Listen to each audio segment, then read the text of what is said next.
বন্ধুরা, প্রথমে আমি তোমাদের বলবো যে আমার ফোনটা একটু উল্টো করে ধরা হয়ে গেছিলো বলে এমনভাবে ভিডিওটা উঠে গেছে। তো আমি যখন এডিটিং করতে গিয়েছিলাম তখনই বুঝতে পেরেছি যে আমার ফোনটা উল্টোভাবে ধরা হয়েছিল। তো প্লিজ কষ্ট করে একটু ভিডিওটা দেখে নিও। তো কেমন আছো বন্ধুরা? নিশ্চয়ই ভালো আছো, আমিও ভালো আছি। আর এখন বিকাল 3:30 বাজে আর আমি ভিডিও করার জন্য তোমাদের দাদাভাইকে রেখে আমি তাড়াহুড়ো করে বেরিয়ে যাচ্ছি। যেহেতু আমি একটু ভিডিও বানাবো ওই জন্য একটু আগের থেকেই চলে যাচ্ছি। তো দেখো, সবারই সর্ষে গাছ ভাঙা হয়ে গেছে, কেউ ধান রুচ্ছে, কেউ তুলছে। এইরকম দেখো, এইদিকে এরা ভাঙা শুরু করেছে। আর এটা হচ্ছে কি বলুন তো বন্ধুরা, এটা হচ্ছে স্যালো মেশিন। আর এখান থেকে সবাই জল নেয় আর কি, সর্ষে খেতে ধান খেতে সবাই এইখান থেকেই জল দেয়। তো দেখো বন্ধুরা, আমি আস্তে আস্তে চলে যাচ্ছি আমাদের সর্ষে ক্ষেতের দিকে। তো দেখো বন্ধুরা, সর্ষে ক্ষেতের ভিউটা একটু দেখুন, কত সুন্দর লাগছে। আর আমি যেই এগিয়ে যাচ্ছি বকগুলোর দিকে, বকগুলো ওখান থেকে উড়ে কত সুন্দরভাবে চলে যাচ্ছে দেখুন। তো যারা টাউন অঞ্চলে থাকে তাদেরই এসবগুলো দেখে মনে হবে না, যায় একটু গ্রাম অঞ্চলে এসবগুলো দেখে আসি। আর আমাদের যেমন গ্রাম অঞ্চলে থাকে, আমাদের একটু মনে হবে যে না, যাই আমরা একটু টাউনে ওইসব উঁচু উঁচু ঘর বাড়ি ওইসবগুলো দেখে আসি। তো যে যেখানে থাকে সে সেইখানেই কিন্তু তার ভালো লাগে সেখানে থাকতে, কিন্তু দেখার জন্য বা ঘোরার জন্য সেও অন্য জায়গায় যেতে চায় আর কি। তো সকালের ভিডিও তো দেখলে, আমি এসে কোনো কাজ করিনি, তোমাদের দাদাভাই এইসবগুলো এই যে শস্যগুলো ভেঙে রেখে গিয়েছিল আর আমি বাড়ি চলে গিয়েছিলাম রান্না করার জন্য। তো রান্না টান্না করে তারপরে আমি এখন বিকালে চলে এসেছি, এখন 3:30 বাজে। এই যে আমি এসে আজকে সর্ষে ভাঙবো। আর এই যে এগুলো তোমাদের দাদাভাই গোটাবে, এই যেগুলো সকালে ভেঙে রেখে গিয়েছিল, সারা দিনটায় রোদ্দুর লেগেছে। আর এই বিকালের টাইমটা সর্ষেগুলো তুলে রাখলে কি, এই যে এর দানাগুলো ফলগুলো ফেটে দানাগুলো আর মাটিতে পড়বে না। কাঁচাই কাঁচাই যত এগুলোকে তুলে তুমি গুটিয়ে নেবে, তত তোমার শস্য অনেকটা কমই ছড়াবে। তো দেখো বন্ধুরা, এটা হচ্ছে আম গাছ। আর এই আম গাছে যখন আম হয় হাত দিয়ে পেড়েও পাড়া যায় আর কি।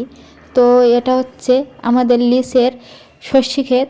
তো যাদেরই ক্ষেত তাদেরই এই আম গাছটা, তো তারাই পেড়ে নিয়ে যায়। আর আমাদের যদি খাওয়ার জন্য দেয় তা আমরা নেই, আর না দেয় তা না নেই। তো দেখো বন্ধুরা, আমাদের কালু চলে এসছে তোমাদের দাদাভাইয়ের সঙ্গে। আর আমি দেখুন একা একা ভিডিও বানাচ্ছি।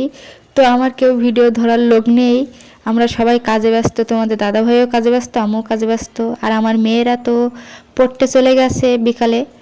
তো আমি একা একা দেখুন তোমাদের একটু দেখাচ্ছি যে আমি সর্ষে কীভাবে তুলছি। তো একবার দেখে নাও, দেখুন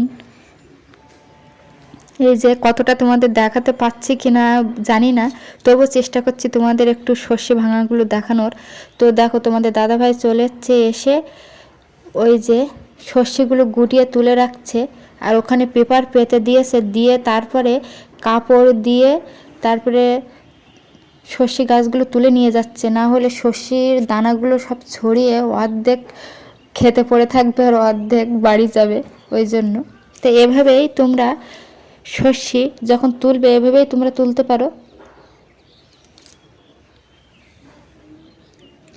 তো দেখো, এখনও ওই সাইডের ক্ষেতে ওরা সর্ষে ভাঙেনি।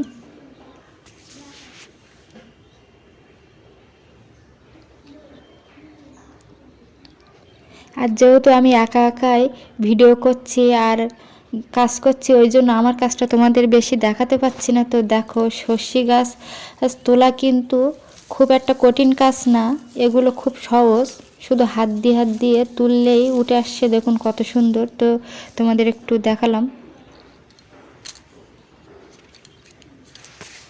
এক সপ্তাহ কষ্ট করলে তোমরা খাঁটি সর্ষের তেলটা পাবে আর কি। তোমরা মানে আমরা আর কি, খাঁটি সর্ষের তেলটা পাবো। তো দেখো, আমি বকগুলো দেখে আমার এত সুন্দর লাগছিল, তোমাদের সঙ্গে একটু শেয়ার করলাম। আর এইদিকে দেখো, কিছুটা সর্ষে এখনও কাঁচাই আছে দেখুন। আর এইদিকে এই সর্ষেগুলো পেকে গেছে। তো আমরা দেখো বাড়ির দিকে এবার চলে যাচ্ছে। আর কত সন্ধ্যা হয়ে গেছে, আর আমাকে দেখুন কাজ করে আমার মাথার অবস্থা পাগলি পাগলি লাগছে পুরো, চুল টুল সব এলোমেলো হয়ে গেছে। আর দেখুন আমাদের কালু গিয়ে জল খাচ্ছে কোথা থেকে দেখুন। আর আমি যেই দেখেছি সেই কালু আমার পিছনে পিছনে চলে এসছে আর দৌড়িয়ে তোমাদের দাদা ভাইয়ের আগে উঠছে। ও আমাদের হচ্ছে রক্ষা কবচ বা পাহারা দেওয়ার আর কি। তো টাটা, এইখানেই শেষ করছি ভিডিও।